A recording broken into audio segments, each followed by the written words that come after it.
বিশ্বাস করেন ভাই, এই দেশে এখন থাকার ইচ্ছা নাই।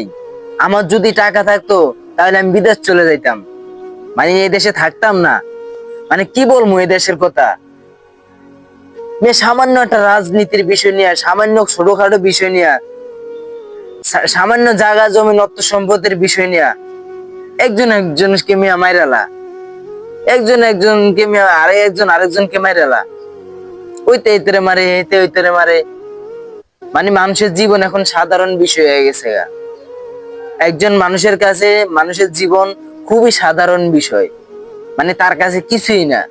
মানে কিছুতে কিছু হইলে ভাই দে হ্যাঁ হ্যারে মেরালা, হ্যাঁ হ্যারে মেরালা, হ্যাঁ হ্যারে খুন করে, হ্যাঁ হ্যারে তুই তেরে পিড়া। মানে মানুষের ভিতরে কোনো মায়া দয়া কোনো কিচ্ছু কিচ্ছু নাই মিয়া। কি বলবো এ দেশের বিষয় নিয়ে। এ দেশে এখন থাকতে মিয়া অনেক কষ্ট হইতে আছে, সামান্য রাজনীতির বিষয় নিয়ে। টাকা